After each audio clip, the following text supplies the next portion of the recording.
The stars beyond the bridge windows were wrong. Captain Reha Osei had spent 19 years sailing the Black Ocean between worlds, and she knew the way stars were supposed to look. They were supposed to burn steady and clean, white and blue and gold, scattered across the dark like salt on a black table. But here, at the edge of the hollow reach, the stars looked sick. They flickered. They bent. Some of them seemed to be in places where no star should be.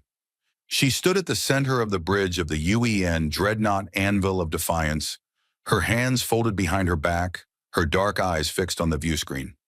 Around her, 50 crew members worked their stations in near silence. The only sounds were the low hum of the ship's engines and the soft clicks of fingers on control panels. Everyone was nervous. Nobody wanted to say it out loud. The hollow reach was a dead zone. Every species in the galaxy knew about it.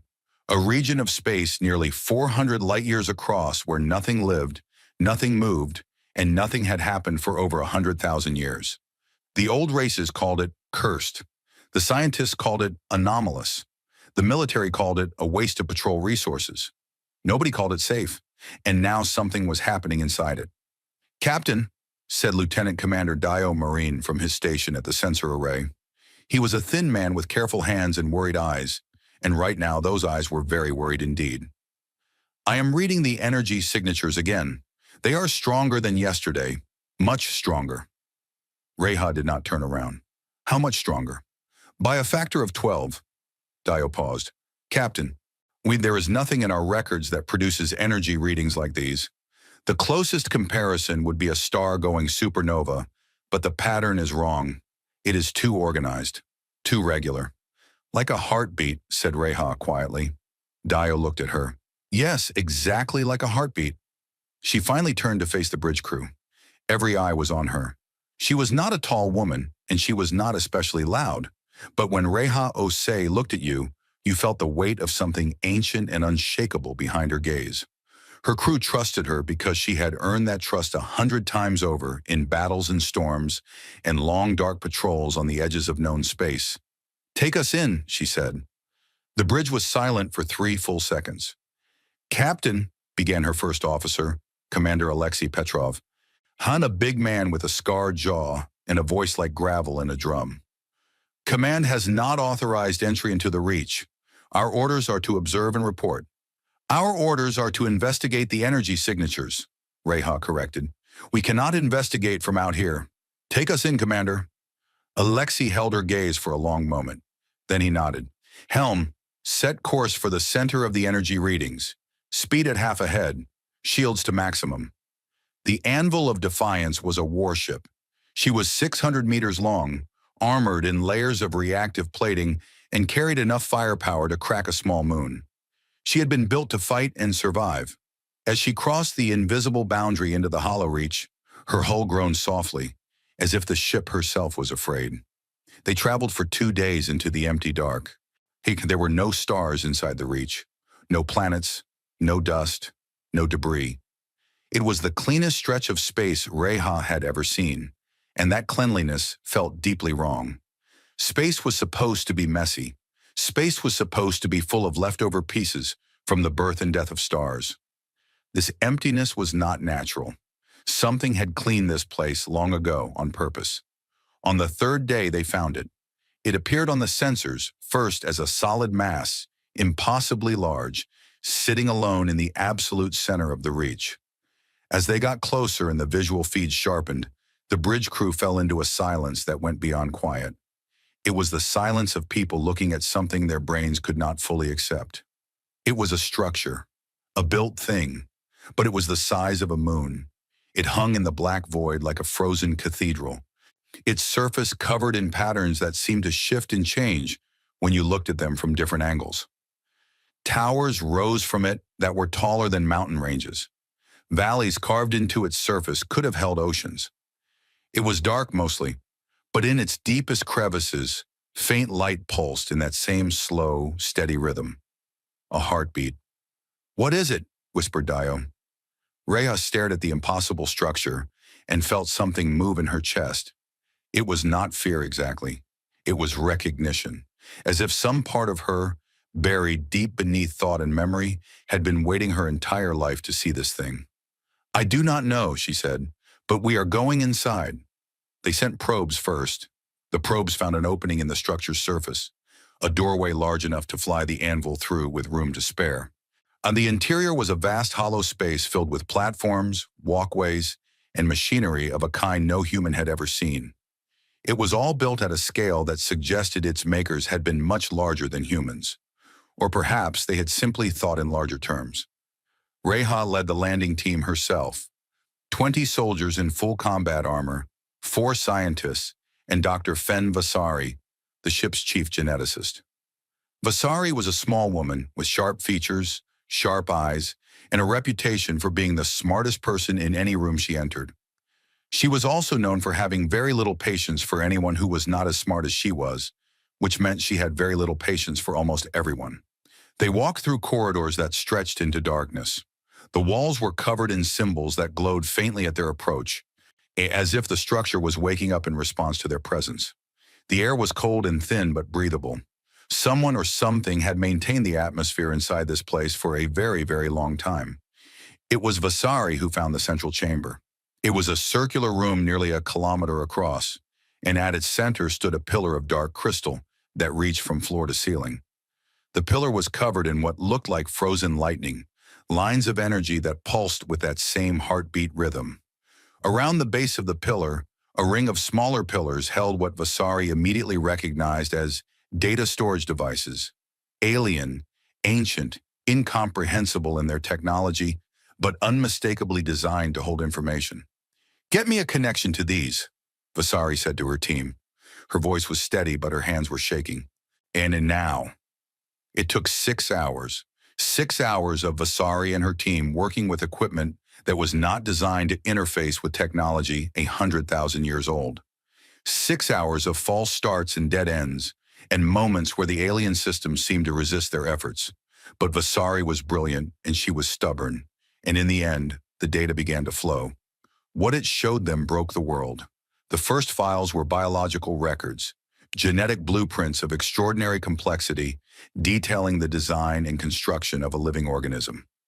Vasari stared at the data scrolling across her screen and felt the blood leave her face. She knew this genome. She had studied it her entire career. Every geneticist on Earth had studied it. It was the most analyzed, most mapped, most thoroughly understood genome in human science. It was human DNA. But it was not a record of something found. It was a record of something made. The files showed the design process, the choices, the modifications, the thousands of careful decisions that had gone into building a species from raw genetic material. It was an engineering document, and the thing it described engineering was humanity. Vasari read on in growing horror. The organism designated as the target species, humans, had been designed with specific goals in mind. High physical resilience, extreme adaptability to different environments, elevated aggression responses, powerful social bonding instincts that would create unbreakable unit cohesion, creative problem-solving under extreme stress, a neurological architecture that thrived on conflict and competition. They were not natural. They were not an accident of evolution. Yet they were a weapon, designed, built, and seeded on a small blue planet in an unremarkable star system, then left to grow and develop until they were ready to be collected. The designers called themselves the Shapers. The records described them as the oldest civilization in the galaxy, ancient beyond any meaningful measure of time.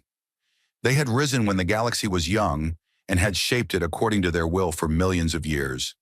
They had created dozens of species, hundreds of worlds and technologies that bent the laws of physics like soft metal. And then they had encountered something that frightened them. The records were incomplete on this point. The threat was described in terms that Vasari's translation software struggled with. An entropy, a dissolution, something from outside the galaxy that consumed everything it touched. And not by destroying it, but by unmaking the rules that allowed it to exist. The Shapers called it the unraveling. The Shapers had fought the unraveling and lost. Their civilization had been shattered, reduced from a galaxy-spanning empire to scattered remnants. In their desperation, they had conceived a plan. They would build the perfect warrior species. They would seed it on a world far from the fighting and let it develop in isolation, growing strong through its own struggles and wars. When the time came, they would return, take control of their creation, and send it to fight the unraveling. Humanity was that species. Earth was the garden where the weapon was grown. And the Shapers had not disappeared. They had retreated into the deepest part of the hollow reach to wait and to sleep.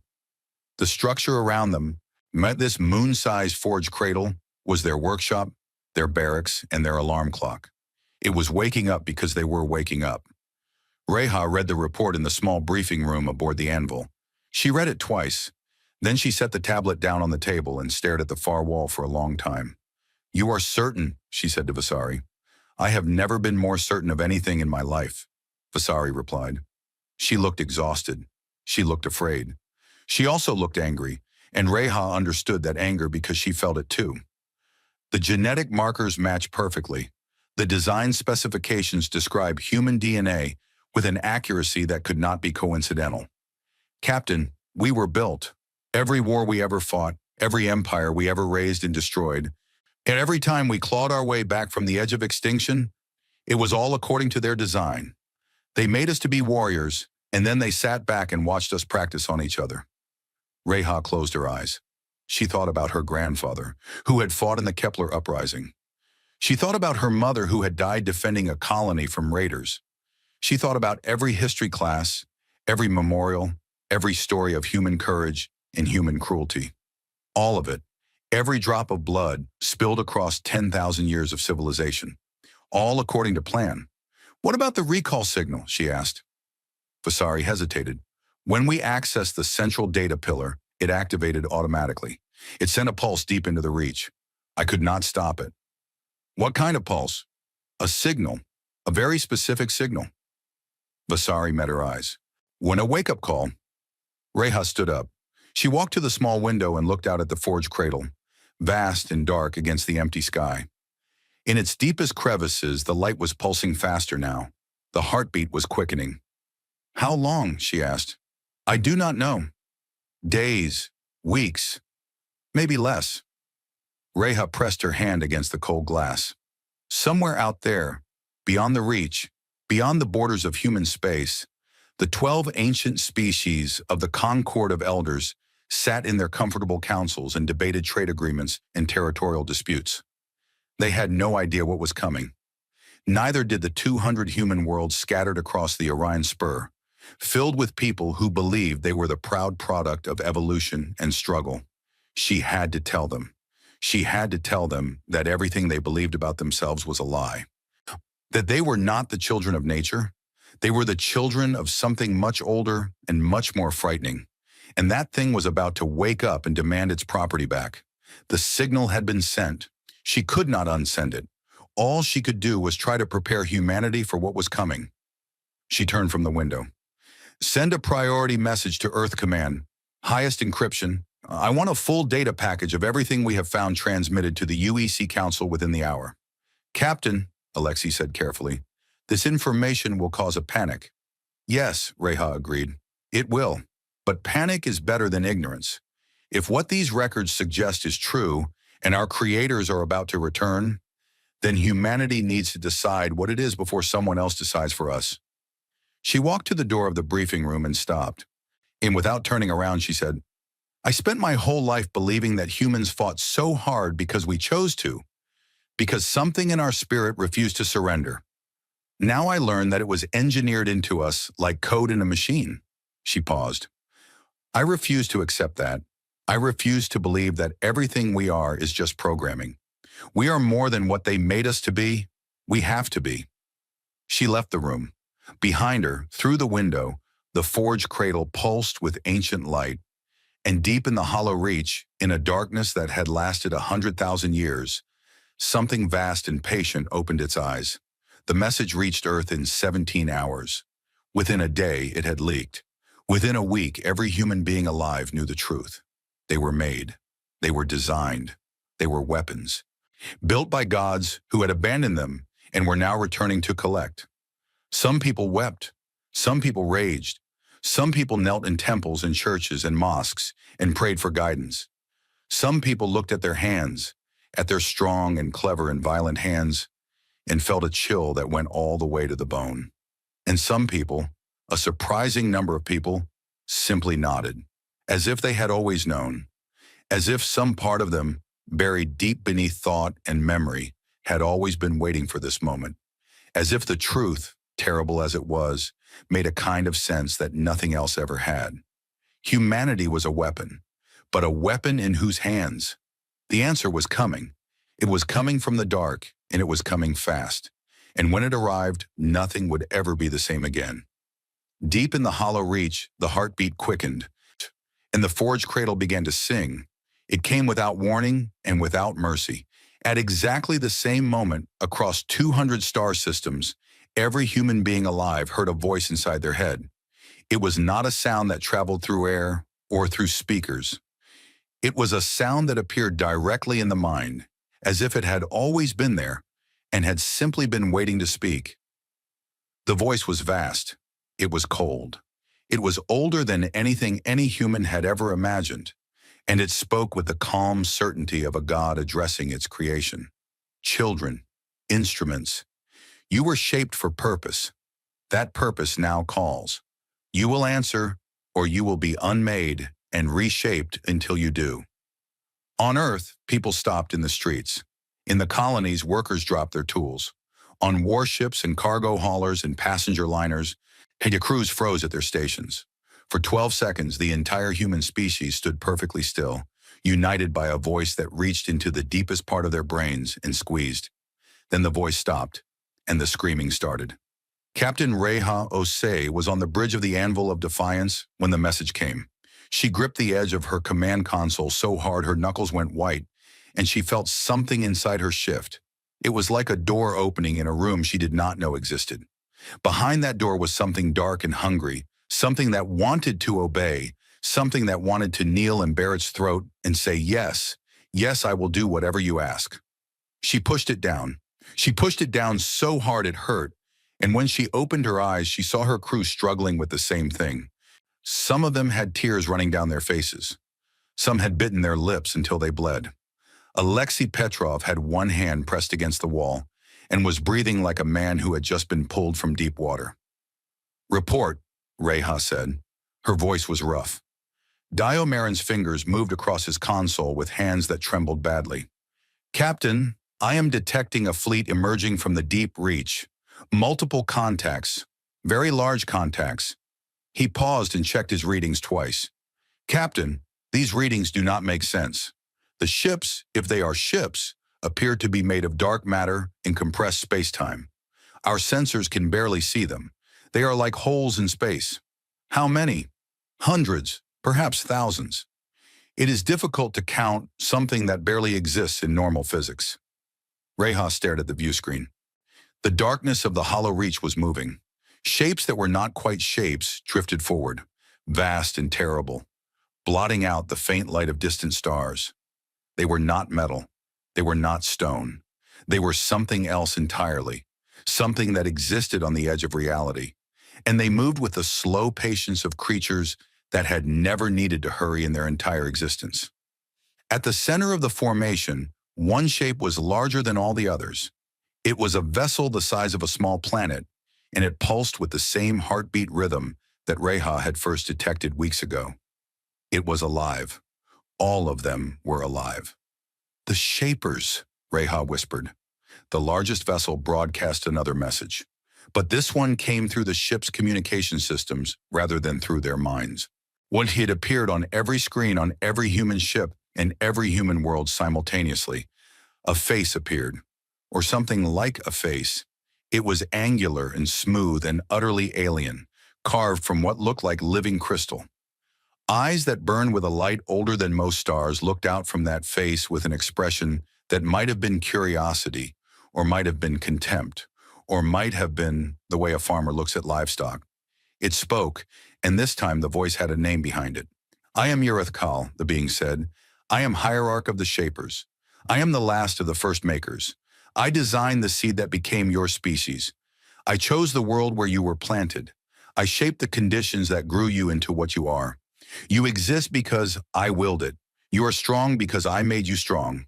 You are clever because I made you clever. So you fight because I made you fight. The crystal face tilted slightly. I have slept for 100,000 of your years. I have dreamed of this moment. The purpose for which you were created is now at hand. You will serve as you were designed to serve. This is not a request. The transmission ended. On every human world, the reaction was immediate and violent. Governments went into emergency session. Military fleets scrambled to battle readiness. Civilians crowded into shelters and public spaces, some crying, some screaming, some standing in stunned silence. The news networks ran the same footage over and over again. The face of Irith Kal stared out from every screen like a judgment. But something else was happening too. Something quieter and more frightening. Dr. Fen Vasari was the first to notice it. Why, she had returned to Earth with the data from the Forge Cradle and was working in a military research facility deep underground when her assistant, a young man named Tomas, walked into her lab and lifted a table that weighed 300 kilograms with one hand. He set it down, looked at his hand with wide eyes and said, "Doctor, something is wrong with me." Reports flooded in from across human space within hours. People were changing. Not everyone, but millions of them. They were becoming faster, stronger, sharper. Their reflexes accelerated beyond anything that should be humanly possible. Some could feel the emotions of people around them. Some could look at a battlefield map and instantly see the optimal strategy, as if the knowledge had been poured into their brains. Some reached out to touch Shaper technology and found that it responded to them like a trained animal responding to its master's hand. Vasari examined Tomas and 40 other affected individuals. What she found terrified her. The Shaper genetic code that was woven into human DNA, the code she had discovered in the Forge Cradle, was activating. The voice of Irith Kal had not just been a message, it had been a trigger. A command buried in the blood of every human being was waking up, turning on abilities that had been dormant for 100,000 years. She called them the Awakened. The name stuck. "It is a recall signal," Vasari explained to the Emergency Council of the United Earth Confederacy in a secure bunker beneath Geneva. "The Shapers built activation codes into our DNA. When they spoke to us, they triggered those codes. And the Awakened are experiencing what the Shapers always intended. They are becoming the soldiers they were designed to be." "Can it be stopped?" asked Chancellor Priya Nair, the leader of the UEC. "I do not know yet. The code is deeply integrated into our genome. It is tangled up with the things that make us human. Our aggression, our social bonding, our ability to think creatively under pressure. These were all engineered traits. Removing the Shaper code might remove those traits as well. So they designed us, and they built in a way to control us," Chancellor Nair said quietly. "Yes, we are weapons with a safety switch, and they just flipped it." The news of the Awakened spread through the galaxy like fire through dry grass. The Concord of Elders, the coalition of 12 ancient species that govern the core of the galaxy, we had been watching the situation with growing alarm since Reha's discovery of the Forge Cradle. Now their alarm turned to fear, and their fear turned to action. The Concord had always been uneasy about humanity. Humans expanded too fast. They bred too quickly. They fought too well. In 3,000 years, they had gone from a single planet to 200 systems, and they showed no signs of slowing down. The older races had dealt with aggressive species before, but there was something different about humans, something that did not fit the normal patterns. Now they knew why. Humans were not natural. They were engineered weapons, created by the most powerful civilization the galaxy had ever known. And those creators were back, apparently intending to activate their weapons and use them. And the emergency session of the Concord lasted 72 hours. When it ended, High Speaker Malis of the Iridari, the oldest member species, delivered the Concord's decision in a broadcast to all civilized space. The species known as humanity has been revealed to be an artificial construct, designed as a weapon of war by the entities known as the Shapers. This represents an existential threat to all free peoples of the galaxy. The Concord demands the following: immediate submission of all human military forces to Concord oversight, full genetic screening and suppression treatment for all humans showing awakened characteristics, and permanent quarantine of all human-occupied systems until the threat is resolved. A failure to comply will result in the human species being classified as a hostile weapon system and treated accordingly. The ultimatum hit human space like a bomb. Submission, quarantine, genetic suppression. The Concorde was not offering help. It was offering chains. It was telling humanity to lie down, roll over, and let its neighbors collar it, because the galaxy was afraid of what it might become. Chancellor Nair rejected the ultimatum. "We are not a weapon system," she said in her response. "We are a people. We did not choose our origins, but we choose our future. We will not submit to genetic suppression or quarantine. We will deal with the Shaper threat ourselves." Captain Reha Osi watched the political firestorm from the bridge of the Anvil of Defiance, which was still holding position at the edge of the Hollow Reach. She had become, unwillingly, the most famous person in human history. She was the one who had found the truth. Every news network wanted to interview her. Every government wanted her opinion. She gave neither. She was a soldier, not a politician, and right now she was more worried about the vast Shaper fleet that sat in the dark, like a cat watching a mouse that had not yet realized it was being hunted. Urethkal did not respond to humanity's refusal. It did not argue. It did not threaten again. For 2 weeks, the Shaper fleet simply waited, silent and patient, as if time meant nothing to beings that had existed for millions of years. Then it demonstrated what the leash could do. Ashen Vale was a human colony on the outer edge of settled space. 40 million people lived there. It was a farming world, green and peaceful, here known for its wide plains and gentle weather. Most of its population had no military training. They were families, workers, children. 70,000 of them were awakened. On a Tuesday evening, local time, every awakened person on Ashenvale stopped what they were doing. They stopped in the middle of conversations, in the middle of meals, in the middle of holding their children. Their eyes went blank. Their faces went flat, and then they began to kill. They killed with their bare hands. They killed with tools, with kitchen knives, with farming equipment. They moved with terrible speed and precision, cutting through the unprepared population like machines designed for exactly this purpose, because that was what they were. The Shaper code in their blood had been activated at a deeper level, overriding their consciousness, their will, their identity. They were puppets, and Urethkal was pulling the strings. The massacre lasted 14 hours. By the time the nearest military fleet arrived, Ashenvale was silent. The cities were dark. The fields were red. 40 million people were dead. The awakened who had been used as weapons were dead too, their bodies burned out by the intensity of the Shaper override. They had not wanted to do what they did. In their final moments, some of them had screamed behind their own eyes, trapped inside bodies that no longer belonged to them. Urethkal sent one final message. No face this time. Just the voice, cold and vast and utterly without pity. You were built with a leash. I hold it. This was a demonstration. The next will not be limited to a single world. Submit to your purpose, or I will activate every awakened human in existence and let them tear your civilization apart from the inside. You have 30 standard days. The galaxy watched in horror. The Concorde of Elders used the massacre as proof that humanity was too dangerous to exist uncontrolled. Fleets began massing on the borders of human space, not to help, to contain.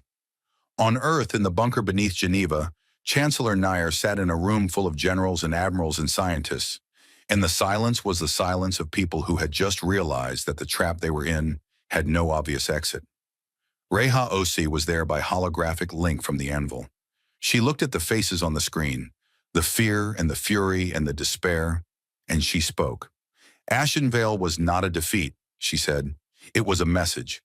Urethkal wanted to show us that we cannot resist, that we are what it made us and nothing more. It wants us to believe that our only choices are submission or destruction. She leaned forward. I do not accept those choices. We are more than code in a strand of DNA. We are more than weapons waiting to be fired. Every human being who has ever loved someone, who has ever built something, who has ever looked up at the stars and wondered what was out there, They did those things because they chose to, not because they were programmed to. Reha, said Chancellor Nair softly, 40 million people are dead. Yes, and their deaths will mean nothing if we kneel. Ireth Kal built us to be warriors. Fine, then let us be warriors.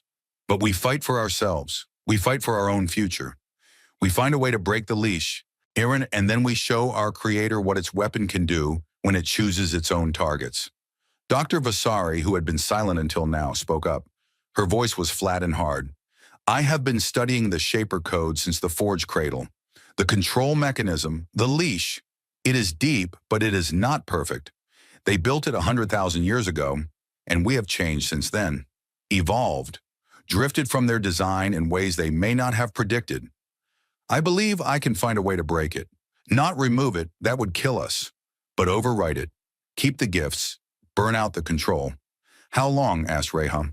Vasari met her eyes through the holographic link. Give me time and resources and people willing to take terrible risks, and I will give you an army that no one controls but itself. You have it, said Chancellor Nair. Whatever you need. I need volunteers, said Vasari. People willing to let me rewrite their DNA while they are still alive. The process will be painful. Some of them will die. I cannot promise safety. I can only promise that those who survive will be free.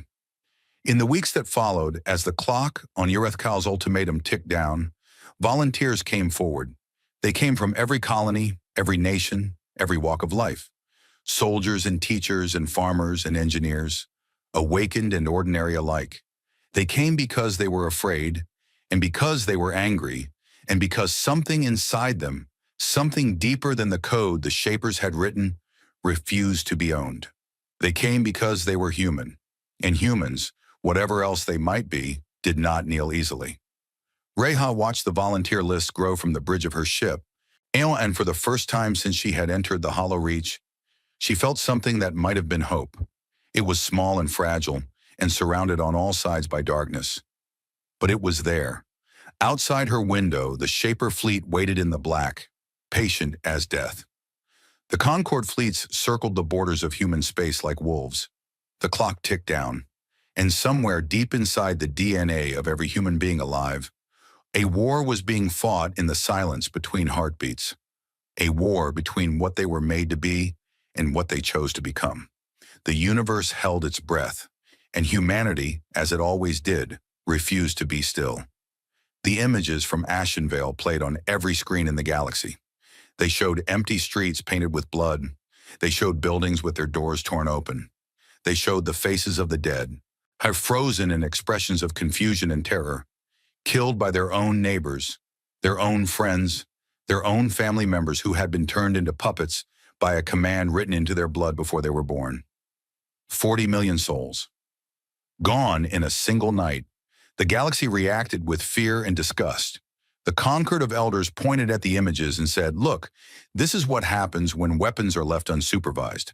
The Shapers pointed at the images and said, "This is what happens when weapons refuse their purpose." Both sides agreed on one thing: humanity needed to be controlled. Humanity disagreed. Something changed after Ashenvale. It was not the kind of change that showed up on sensors or in data. It was the kind of change that happened in the hearts of 9 billion people spread across 200 star systems. Before Ashenvale, her humanity had been confused, divided, afraid. The revelation of their engineered origins had cracked the foundations of their identity, and they had been stumbling, unsure of who they were or what they should do. Ashenvale burned the confusion away. What remained was something simple and bright and terrifying. It was rage, yes, but it was more than rage. It was purpose.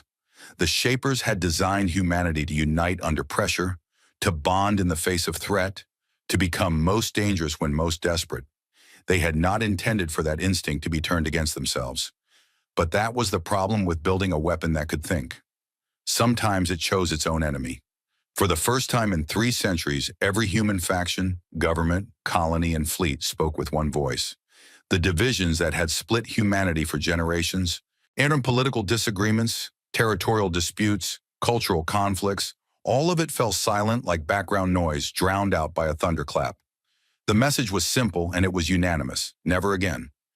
In the underground facility beneath Geneva, Dr. Fen Vasari worked with the focus of a woman who had declared war on the laws of biology itself.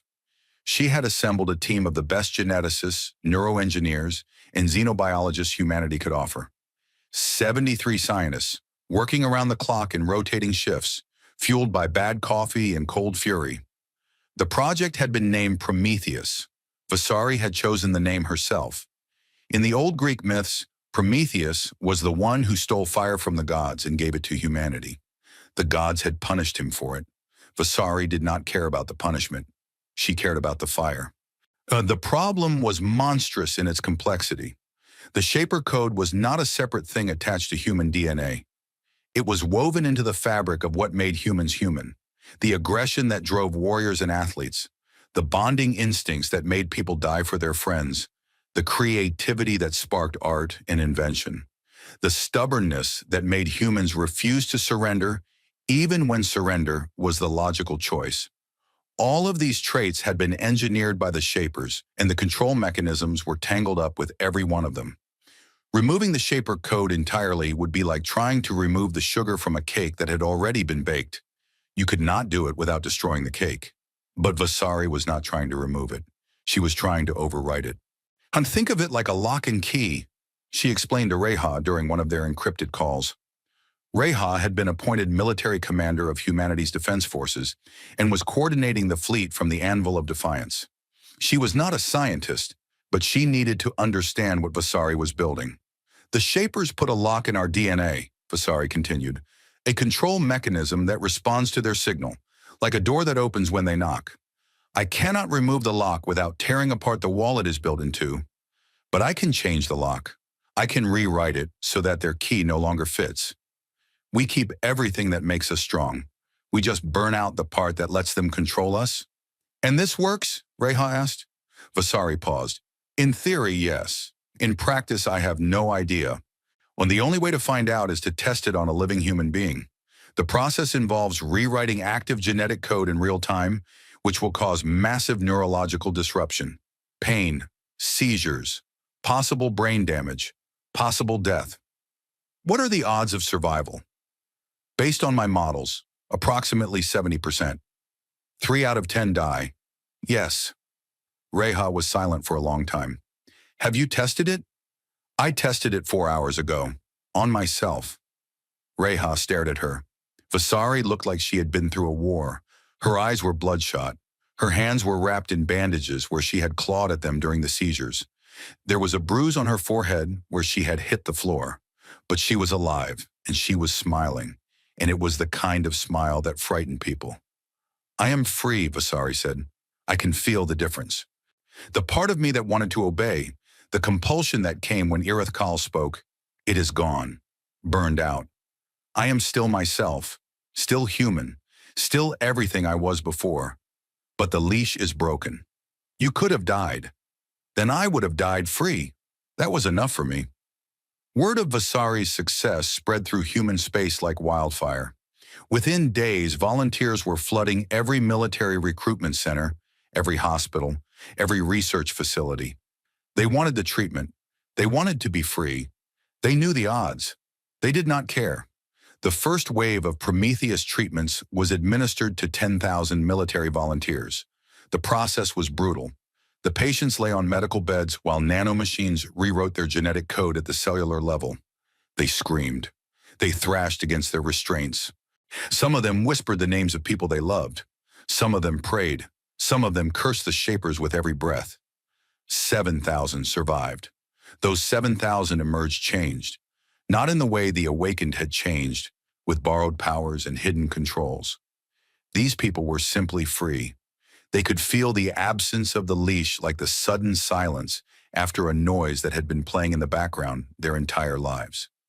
They were faster, stronger, and sharper than ordinary humans because the Shaper enhancements remained. But the override was gone. No signal from Irith Kal could touch them. They were weapons that had cut their own strings. Reha organized them into the first units of what would become the Unshackled Fleet. Ships crewed entirely by Prometheus-treated personnel. The fleet was small, 40 warships, Most of them older models pulled from reserve docks and refitted in a desperate hurry, but the crews were determined in a way that went beyond ordinary courage. They had all chosen to risk death for their freedom, and they had survived. They feared nothing now. They would need that fearlessness. Because while humanity had been focused on the Shapers, the Concord of Elders had been moving. The attack came on 3 fronts simultaneously. 3 Concord battle groups, each one larger than anything humanity had ever faced, struck at the border colonies of Meridian, New Guangzhou, and Thessaly. The Concord had spent weeks positioning their forces while the galaxy watched the drama between humanity and its creators. Now they struck with the full weight of 12 species' combined military power. Their justification was the same one they had broadcast after Ashen Vale. Humanity was a weapon. Weapons must be controlled. If humanity would not submit to control, it would be contained by force. Meridian fell in 2 days. The colony's defense fleet, a handful of frigates and a single aging cruiser, was overwhelmed by a Concord armada of 300 ships. The Iridari commander offered the colonists a choice: surrender and submit to genetic screening, or be destroyed. The colonists surrendered.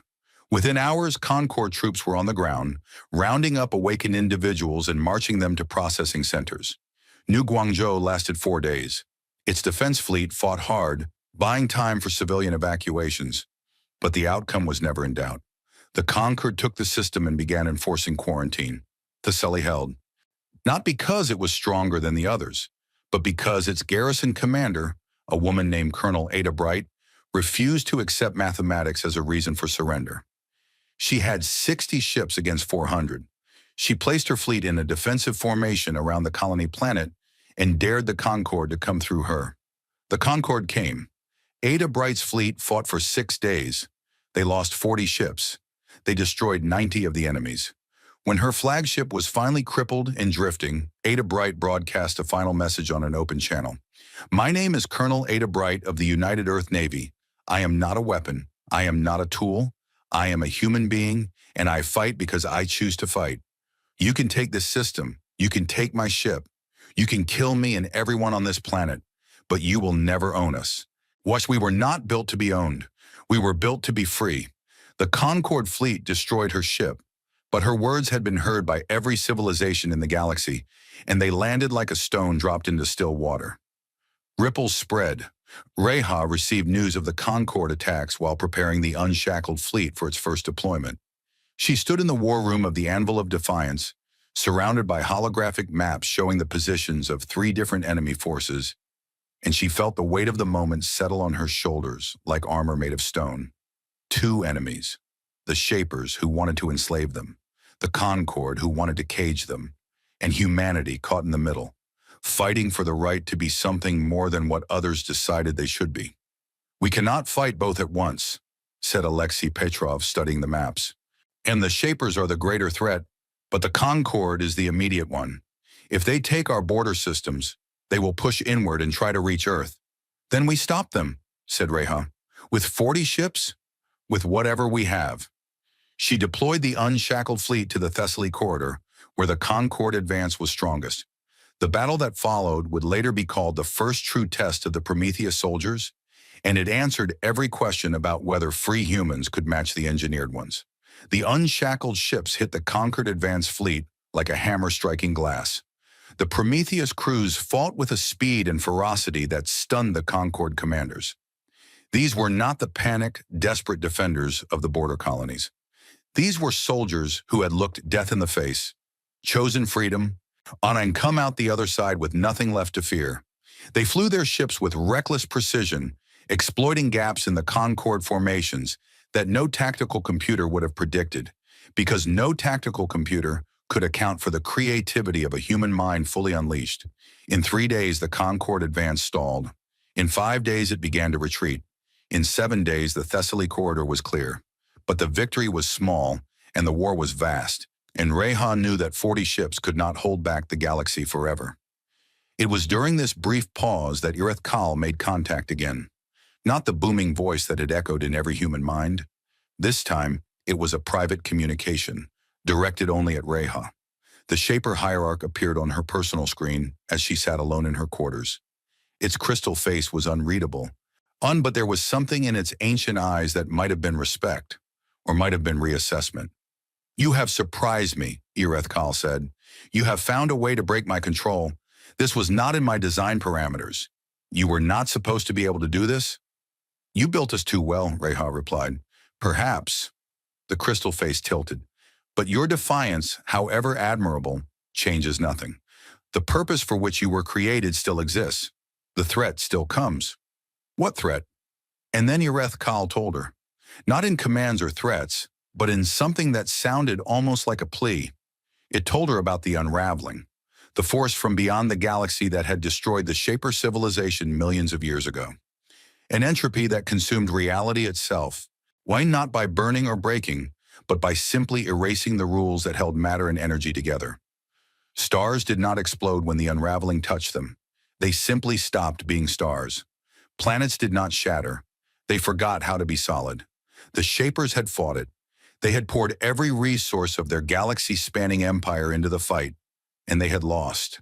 Their worlds were unmade. Their people were dissolved. Only fragments survived, and those fragments had spent millions of years sleeping, healing, and planning. Humanity was the plan. A new army, grown from fresh genetic stock, designed to be everything the Shapers themselves were not. Adaptable, emotional, willing to fight not out of logic but out of love and rage and stubborn refusal to accept the impossible. The Shapers had created humanity to be the weapon that could fight a war the Shapers themselves had already lost. It is coming, Erethkal said. The unraveling. It has reached the edge of this galaxy. Within years, it will begin to consume the outer systems. Within decades, it will reach the core. Nothing will survive. Not your species, not the conquered, not the Shapers, unless we fight it. And you need us to fight it for you, said Reha. Yes, under your control. It is the only way. The crucible, the weapon that can hold back the unraveling, requires human minds to power it. Many human minds, billions of them. Without my guidance, without the control codes, you cannot operate it. Reha looked at the ancient face on her screen. She thought about Ashenvale, or she thought about the awakened who had been puppeted into killing their own families. She thought about what it meant to be built for a purpose you did not choose. No, she said, you condemn the galaxy. Maybe, or maybe we find another way. A way that does not require slavery. You built us to be creative under pressure, Erethkal.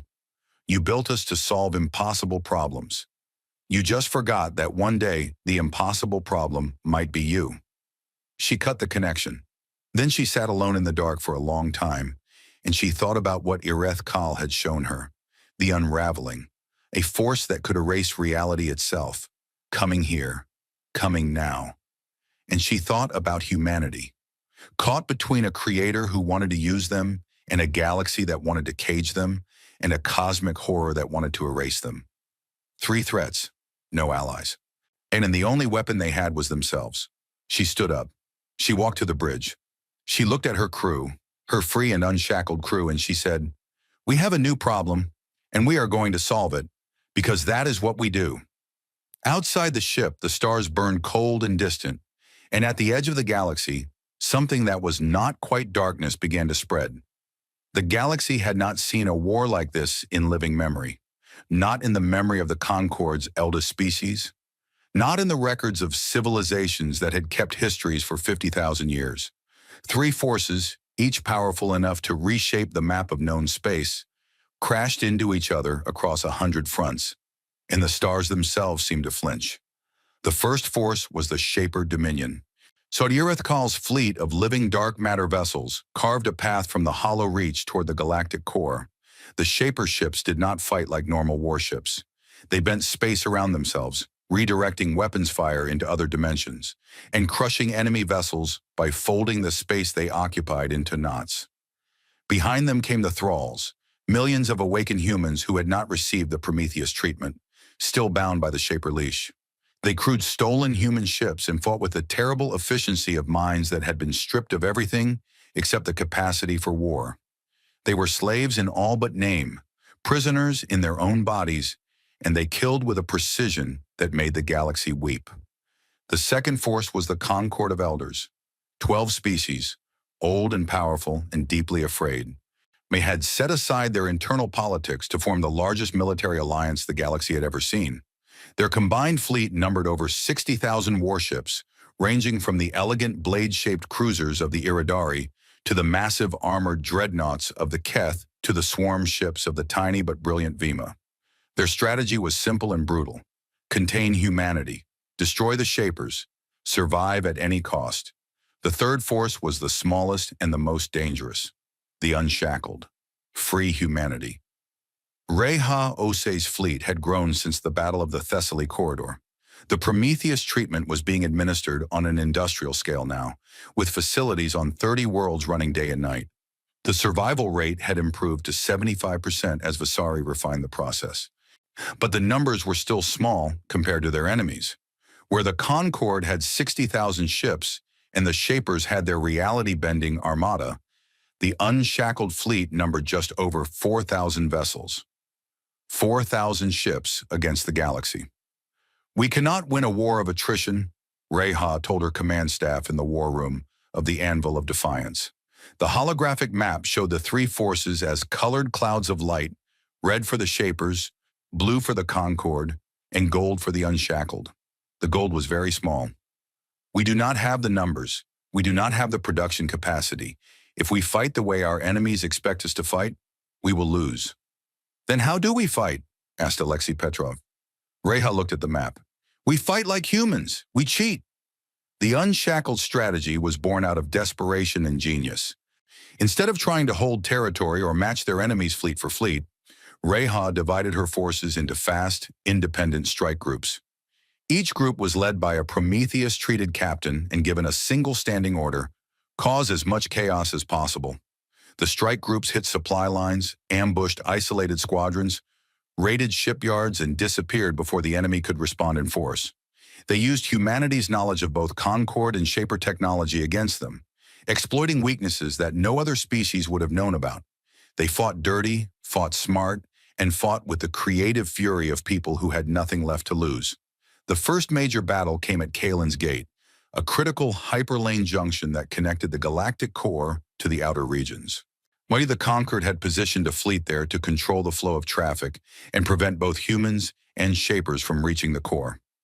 The fleet was commanded by Admiral Soren Ka of the Velith, one of the Concord's most respected military minds. Soren Ka had 500 warships, Reha had 93.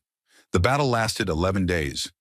Reha's fleet arrived through an uncharted approach vector that should have been impossible.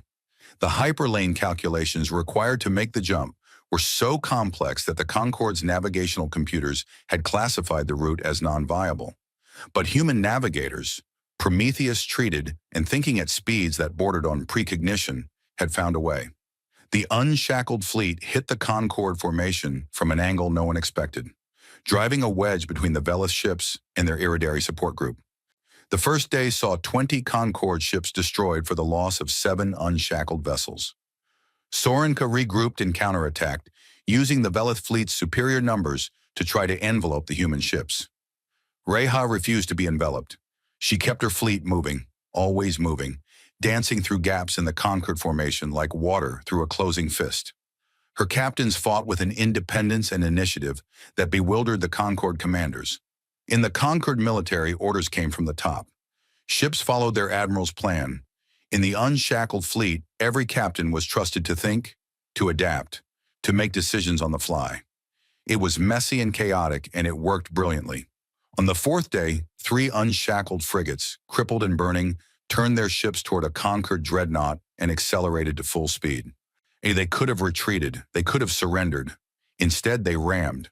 The dreadnought's shields held against the first 2 impacts but failed on the third. The explosion took out the dreadnought and 2 cruisers beside it. On the 6th day, an Unshackled destroyer group led the Concord's heaviest ships into an asteroid field where they had pre-positioned mines. 11 Concord vessels were destroyed in the first volley. The rest retreated into the open, where Reha's main force was waiting. On the 9th day, Soren Ka sent a private message to Reha. It was not an offer of surrender. It was not a threat.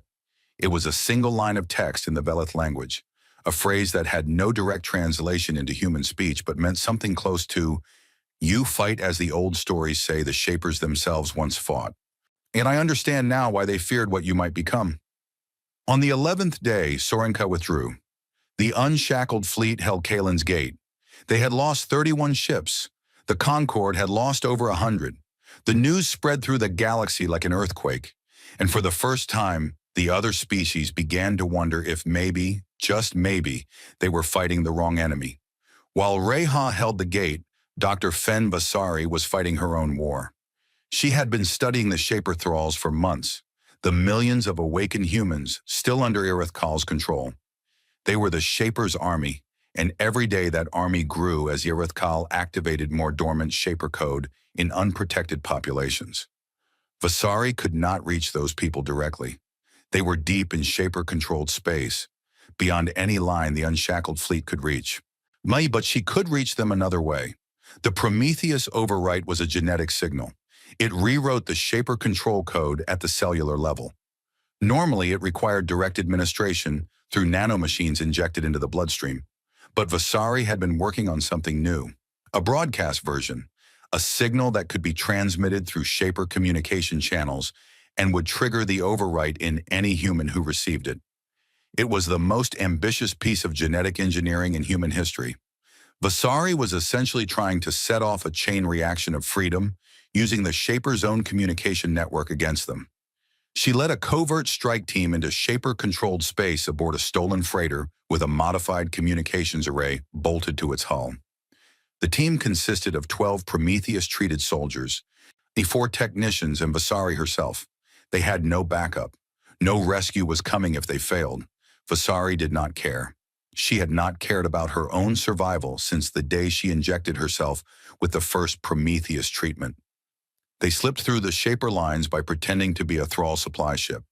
The Shaper communication network was everywhere in their controlled space, a web of signals that connected every Thrall to every other Thrall and to Irithkal itself. All Vasari needed was a node, a single point where she could plug in her signal and let the network carry it to every enslaved human mind.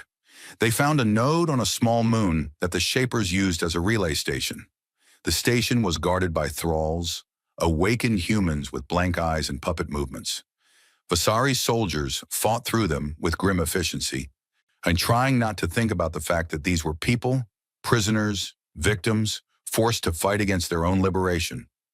Vasari reached the relay console and connected her equipment. Her fingers flew across the controls. The signal was ready. She had spent months building it, testing it, refining it. It was her masterpiece, the fire she was stealing from the gods. She broadcast it. The signal raced through the Shaper network at the speed of light. It touched every Thrall in Shaper space. Billions of human minds linked together in a web of slavery. In each mind, the signal found the Shaper control code and began to rewrite it. The leash began to burn. It worked. Not perfectly, not completely. The broadcast version of the Prometheus overwrite was less refined than the direct treatment. Some Thralls were freed cleanly, nor their minds snapping back to awareness with a gasp. Some were freed but damaged, the rewrite leaving scars on their neurological landscape that might never fully heal. And some, those whose Shaper integration was deepest, did not survive the process. Irithkal, sensing what was happening, tried to fight the signal, tightening its control, burning out the minds of Thralls it could not keep rather than letting them go free. Millions were freed. Millions more died. Vasari watched the data scroll across her screen and wept.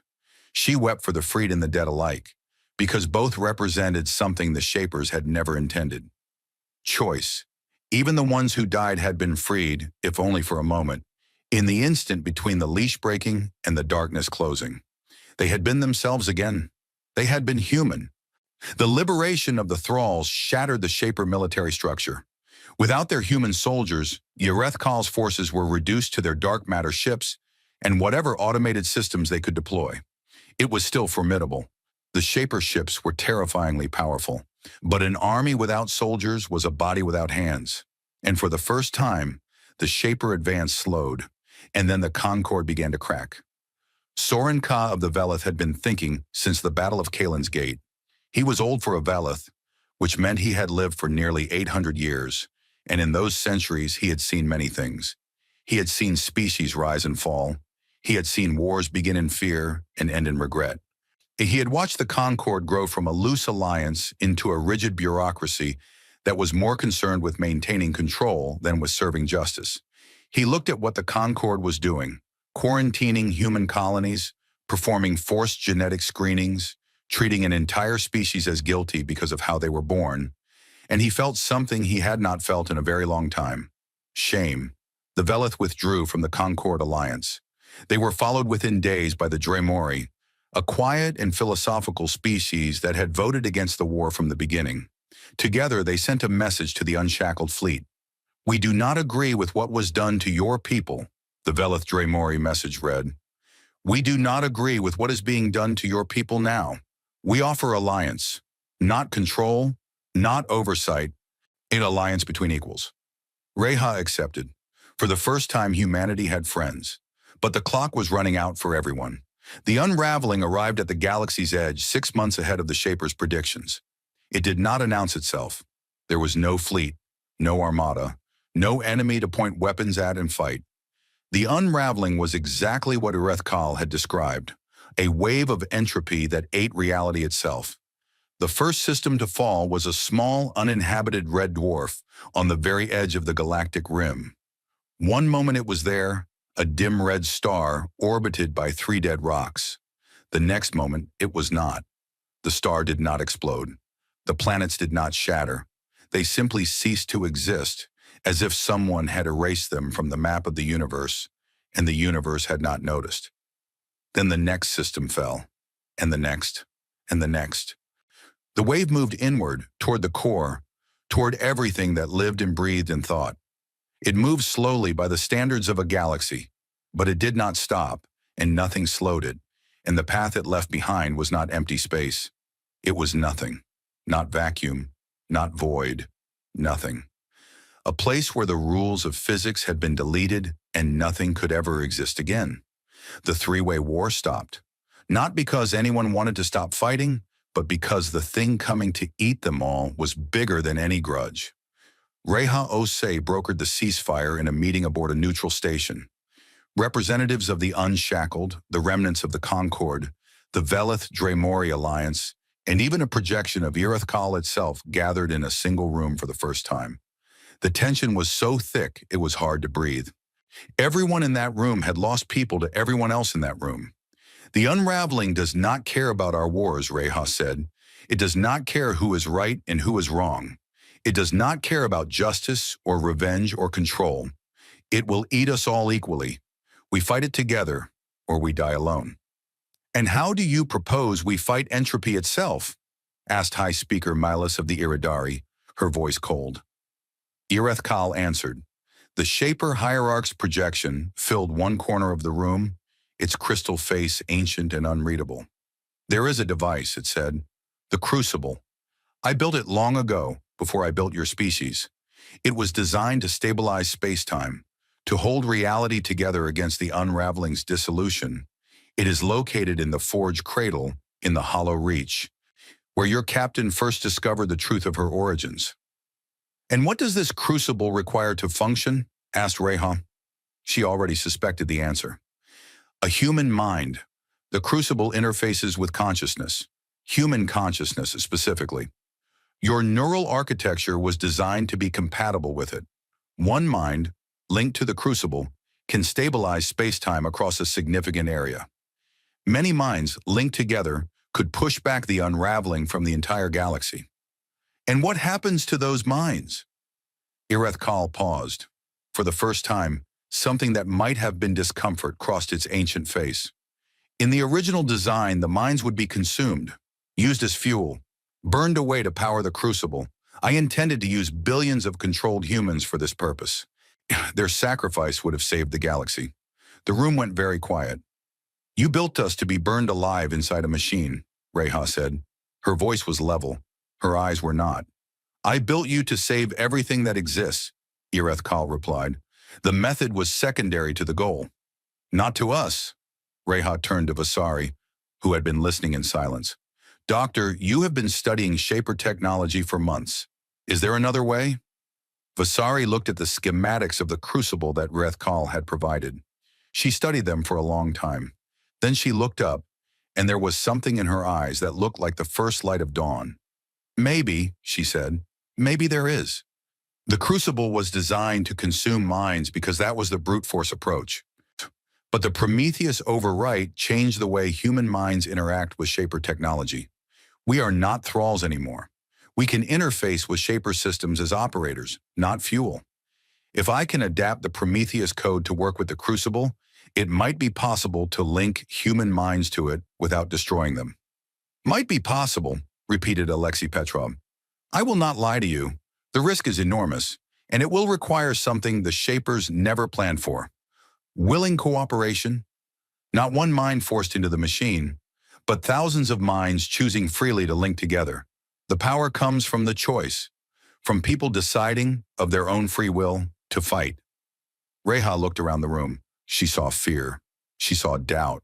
She saw the weight of all the death that had already happened and all the death that was still coming. And underneath it all, in the eyes of every human present, she saw the same stubborn light that had burned in Ada Bright's eyes when she had faced 400 ships with 60, the same fire that had driven millions to volunteer for the Prometheus treatment when they knew 3 in 10 would die. Then we go to the Forge Cradle, Reha said, all of us, together, and we show the unraveling what happens when it picks a fight with people who refuse to stay down. The Allied fleet began to assemble, human and Velith and Dremori ships, and what remained of the Concorde, and even the dark matter vessels of the Shapers, all moving toward the Hollow Reach, moving toward the heart of everything, moving toward the place where humanity's story had begun. And behind them, the edge of the galaxy continued to disappear, one star at a time, like candles being blown out by a wind that came from nowhere and would never stop. The Allied fleet entered the Hollow Reach like a river of light pouring into an ocean of darkness. Reha Osei stood on the bridge of the Anvil of Defiance and watched the ships stream past her view screen. Human dreadnoughts with their angular gray hulls scarred by months of war. Velith cruisers that moved like silver needles through the black. Dremori science vessels, fragile-looking but carrying the brightest minds of their species. The remnants of the Concorde fleet, uncomfortable allies who still flinched when human ships came too close. And behind them all, drifting at the edges of the formation like dark clouds, the Shaper vessels of Rethkal, is ancient and alien and watching everything with the patience of creatures that had seen galaxies born and die. 12,000 ships in total. It was the largest fleet ever assembled in the history of the galaxy, and everyone aboard knew that it might not be enough.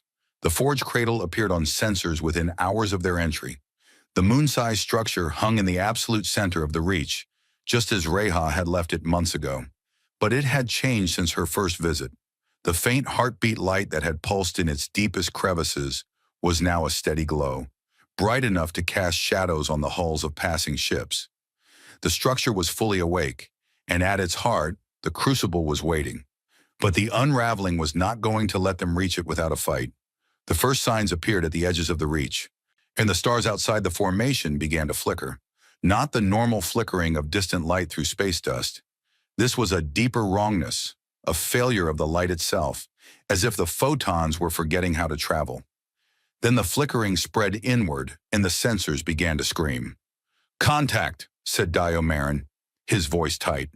"The unraveling has entered the Reach. It is moving toward us from all directions."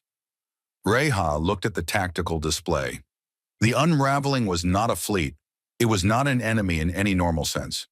It was a wave of dissolution, a spreading zone where the rules of reality broke down and everything within them simply stopped existing. On the display, it appeared as a gray wall closing in from every direction, shrinking the safe zone around the Forge Cradle like a noose tightening around a throat. "Muek, how long until it reaches the cradle?" she asked. "At current rate of advance, approximately 14 hours. 14 hours. That was all the time they had. 14 hours to reach the crucible, activate it, and push back a force that had already consumed the edges of the galaxy. "All ships, full speed to the Forge Cradle," Reha ordered. Dr. Vasari, are you ready? Vasari's voice came through the communication link from the medical ship Hope's Edge, which sailed at the center of the formation, shielded by the heaviest warships in the fleet. The modified Prometheus interface is loaded. I have the link ready to broadcast to all volunteers. But Reha, I need to be honest with you. I have tested this on small groups. 12 people linked together through the interface. It worked. But what we are attempting now is thousands of minds linked simultaneously. I do not know what will happen. Best guess. If it works, we save the galaxy. If it does not, the people in the link will suffer massive neurological damage. They may die, they may survive, but lose who they are. And the alternative is the unraveling eats everything. Yes. Reha closed her eyes for a moment. When she opened them, the fear was still there. But it was small, locked away in a box that she could deal with later, if there was a later. Send the call for volunteers. The call went out across the fleet. It was simple. It was honest. It told every Prometheus-treated human aboard every ship exactly what was being asked of them and exactly what the risks were. It promised nothing. It offered no comfort except the knowledge that what they were doing mattered. Within 30 minutes, 18,000 people volunteered. They came from every ship in the fleet, soldiers and engineers and medics and navigators. Men and women who had survived the Prometheus treatment, who had already chosen once to risk death for freedom, and who were now choosing again to risk everything for the survival of a galaxy that had spent the last several months trying to destroy them. Reha read the list of names and felt something in her chest that was too big for words. But before the crucible could be activated, the fleet had to reach it, and the unraveling was not the only obstacle in their path. The last of Irith Kal's thralls appeared between the fleet and the forge cradle. Not all of the enslaved awakened had been freed by Vasari's broadcast. Some had been too deeply integrated into the Shaper control network. Some had been deliberately shielded by Irith Kal against the Prometheus signal. These were the most powerful awakened, the ones whose Shaper enhancements ran deepest, and they had been held in reserve for this moment. 200 stolen human warships, crewed by people who were no longer people. Their faces were blank. Their movements were mechanical. They fought with a precision that was almost beautiful and completely inhuman, because the mind directing them was not human. It was Irith Kal, the last Shaper hierarch, reaching through the leash to use its final pieces in the last game it would ever play. The Thrall fleet moved to block the approach to the forge cradle. Behind them, as the unraveling crept closer, the Allied fleet was caught between an army of slaves and the end of reality. Reha did not hesitate. All combat ships engage the Thrall fleet, clear a path to the cradle, protect the volunteer ships at all costs. The Battle of the Hollow Reach began in the shadow of the end of the world. The Allied fleet hit the Thrall formation like a wave hitting a seawall. Velith cruisers struck from the flanks, their precision weapons picking apart the Thrall ship's defenses. Human dreadnoughts charged up the center, their captains fighting with the reckless brilliance that had become the hallmark of the unshackled fleet. Dromori vessels hung back and coordinated, their superior sensors giving the Allied captains a complete picture of the battlefield. The Thralls fought back with mechanical perfection. Every shot was aimed precisely. Every maneuver was calculated to maximize damage. But they fought without creativity, without adaptation, without the spark of inspiration that made human warriors so terrifyingly effective. They fought like machines, because that was what the Shapers had reduced them to. In the middle of the battle, reality began to fray. The unraveling was close enough now that its effects were leaking into the battlefield. Ships at the edges of the formation reported instruments failing, hull plating dissolving, weapons malfunctioning in ways that made no physical sense. A Concorde cruiser at the rear of the fleet simply vanished, not destroyed, but erased, as if it had never existed at all. The fleet pushed forward, the Thralls pushed back. Ships died on both sides and the gray wall crept closer. Rhea led from the front. The anvil of defiance drove through the Thrall formation like a spear, its weapons cutting a corridor toward the forge cradle. Beside her, Alexei Petrov coordinated the fleet's movements with the steady calm of a man who had already accepted whatever was going to happen and had decided to spend his remaining time being useful. Thrall flagship ahead, Alexei reported. "It is blocking the main approach to the cradle." The Thrall flagship was a massive human carrier, stolen in the early days of the war. It bristled with weapons and was crewed by over 10,000 enslaved awakened. Destroying it would clear the path, but 10,000 people were aboard. 10,000 prisoners. "Can we disable it without destroying it?" Reha asked. "Unlikely at this range, and we do not have time for a surgical approach. The unraveling will reach the cradle in less than 6 hours." Reha stared at the flagship on her screen. 10,000 people who had been stolen from their lives and turned into puppets. 10,000 people who might still be saved if there was time, if there was a way, if the galaxy was not literally ending around them. Then Vasari's voice crackled over the communication link. "Reha, I have an idea. The Prometheus broadcast frequency that freed the thralls before? I still have it. If I can get close enough to that flagship, I can transmit it directly into their systems. Point-blank range. It will be stronger than the original broadcast. It might free them." "How close is close enough?" "Within 500 meters. That is suicide range.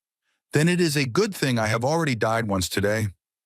Vasari's medical ship, Here's the Hope's Edge, was not a warship. It was a converted transport with thin armor and no weapons worth mentioning.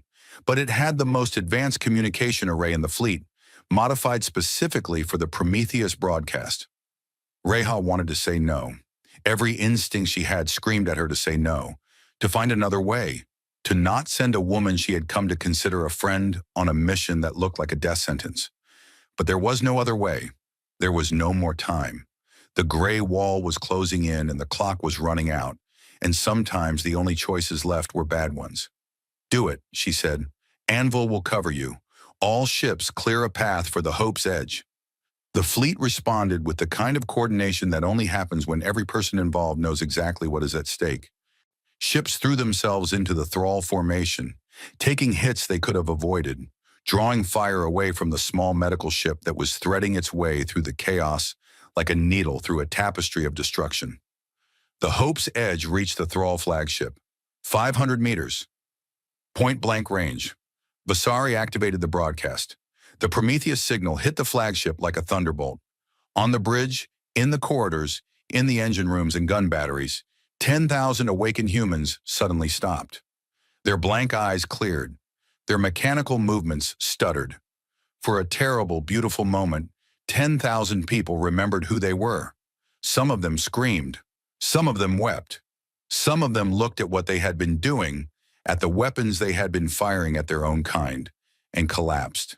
Uyareth Kal felt them break free, and it raged. The Shaper hierarch's consciousness smashed into the ship like a hurricane.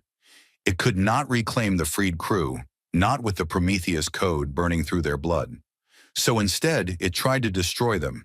It poured energy through the Shaper systems woven into the flagship, trying to overload the ship's reactor, trying to kill the people it could no longer control.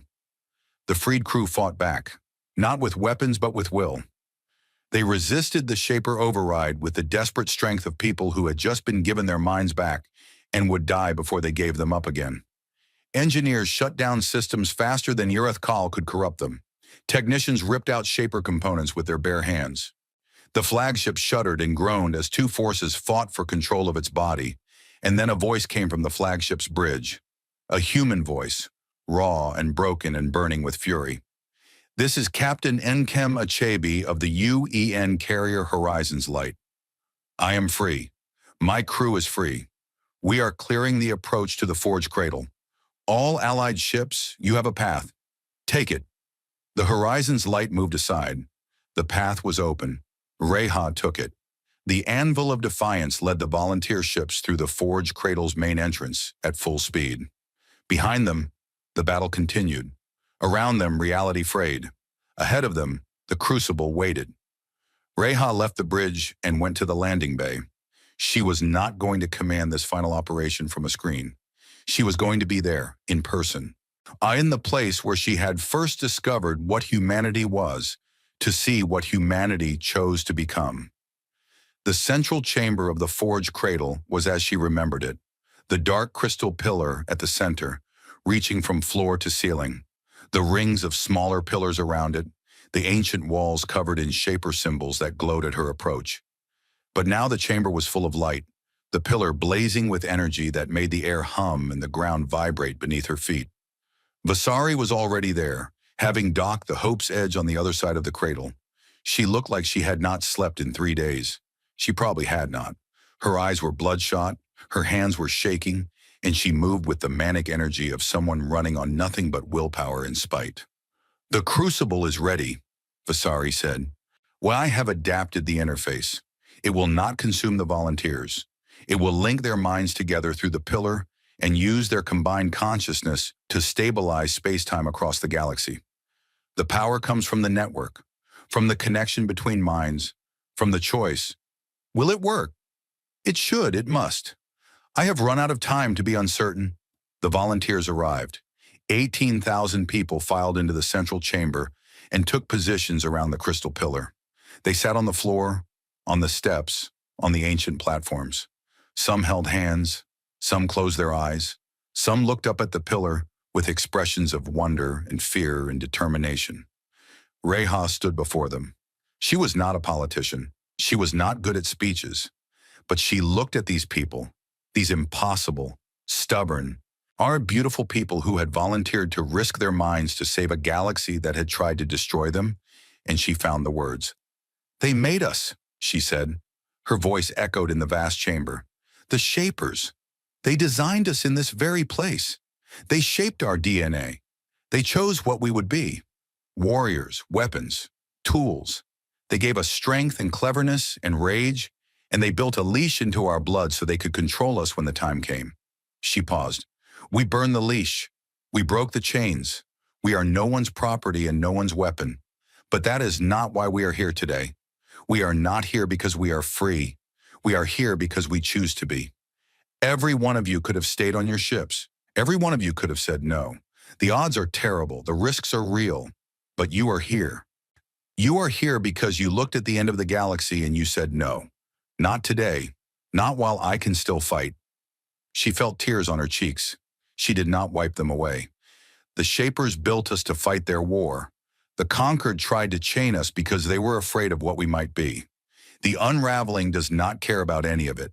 It will erase us all, human and Velith and Dremori and Iridari and Shaper, without distinction. But we care. We care about each other. We care about the people on those ships out there. We care about the people on every world in this galaxy, even the ones who wanted us destroyed. We care because that is what we choose. Not because we were programmed, because we choose." She turned to Vasari. "Light it up." Vasari activated the crucible. The crystal pillar blazed. Energy cascaded through the chamber in waves of light that passed through walls and floors and ceilings as if they were not there. The 18,000 volunteers felt the connection snap into place, felt their minds reach out and touch each other, felt themselves become part of something vast and warm and impossibly strong. It was not what the Shapers had intended. The Shapers had designed the crucible to consume individual minds, to burn them like fuel in an engine. But the Prometheus interface changed the equation. These minds were not fuel. They were operators. And they were not forced, they were willing. And willingness, it turned out, changed everything. The network formed. 18,000 human minds, freely linked, freely choosing, freely giving their strength to the fight. The power that flowed through the crucible was not the cold mechanical energy of enslaved consciousness. It was something warmer and wilder and infinitely more powerful. It was the power of choice, of love, of stubborn, irrational, beautifully human refusal to accept the impossible. The crucible fired. A wave of stabilizing energy erupted from the forge cradle and raced outward at the speed of light. It hit the unraveling like a wall of fire hitting a curtain of ice. Where the two forces met, reality flickered and screamed and bent. For one terrible moment, it seemed like the unraveling would push through, would overwhelm the crucible's output, would consume everything. And then the volunteers pushed back. They pushed with their minds, they pushed with their wills. They pushed with every memory of every person they had ever loved, every sunset they had ever watched, every meal they had ever shared, every laugh and every tear and every ordinary, precious, irreplaceable moment of being alive.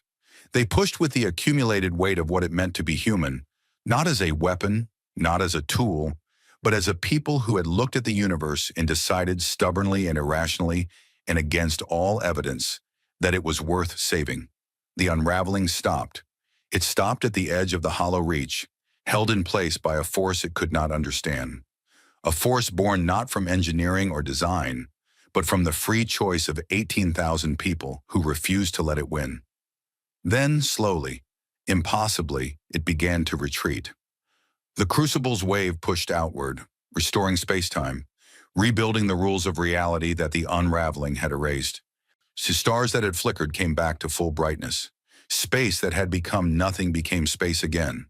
The gray wall pulled back, back, pushed to the very edge of the galaxy, and held there, contained behind a barrier of stabilized spacetime that shone like a wall of golden light. In the central chamber of the forge cradle, 18,000 volunteers opened their eyes. Some of them were weeping, some were laughing. Some simply sat in stunned silence, feeling the lingering echo of 18,000 minds connected as one. The experience had left marks. Some volunteers would struggle with headaches and disorientation for months. A few hundred had suffered more serious neurological damage. But no one had died. No one had been consumed. The fire had been stolen from the gods, and this time, Prometheus did not burn.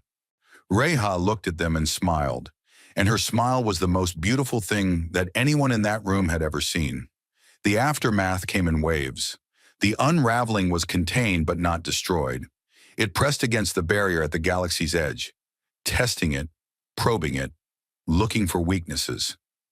The crucible would need to be maintained, the network of volunteer minds refreshed and rotated for years, perhaps for centuries. But it held. For now, it held. Irithkal retreated into the depths of the hollow reach. The last Shaper hierarch had watched its creation defy it, break its leash, refuse its purpose, and then accomplish that purpose anyway, on their own terms, in their own way. It had watched humanity do the impossible thing that it had designed them to do, but not in any way it had designed them to do it. It had been proven wrong in the most fundamental way a creator could be proven wrong. Its creation had surpassed its design. In its final communication with Reha, Irithkal said only one thing. I built you to be a weapon. You became something else. I do not have a word for what you are. We do, Reha replied. We call it free. Irithkal fell silent. Its ships withdrew into the deep reach, settling around the forge cradle like sleeping giants. It was not dead. It was not gone, but it was diminished, and for the first time in its millions of years of existence, it was alone with the knowledge that it had been wrong. The Concord of Elders dissolved. It had been cracking for months, and the events at the Hollow Reach shattered it completely. The alliance that replaced it was something new. Built not on hierarchy and control, but on the principle that no species, no matter how powerful or how frightened, had the right to chain another. Humans sat at the table as equals, architects of a new order, rather than subjects of an old one. The Velith and the Dremori, who had broken from the Concord when breaking was hardest, became humanity's closest allies. Admiral Soren Ka of the Velith attended the signing of the new charter and shook Reha's hand, and the look in his ancient eyes was not fear or suspicion, but something that might have been friendship. The Prometheus treatment became a rite of passage. Every human, upon reaching adulthood, was given the choice to undergo the procedure and burn out the last traces of the Shaper leash. The choice was free. No one was forced. No one was pressured. But almost everyone chose it. Because the thing about freedom was that once you knew it was possible, you could not settle for anything less. The survivors of Ashenvale were honored. Their names were carved into a memorial that floated in orbit above their world, a world that was slowly being rebuilt by people who refused to let the dead be forgotten. Colonel Ada Bright, who had faced 400 ships with 60 and died with defiance on her lips, was given the highest honor the new Galactic Council could bestow. Her words were inscribed on the hull of every ship in the unshackled fleet. We were not built to be owned. Captain Nkema Chebe, who had been a thrall for months and had fought his way back to himself in the final battle, took command of the rebuilt Horizons Light and became one of the most decorated officers in the fleet. Why he never spoke about what it had been like to be controlled. He did not need to.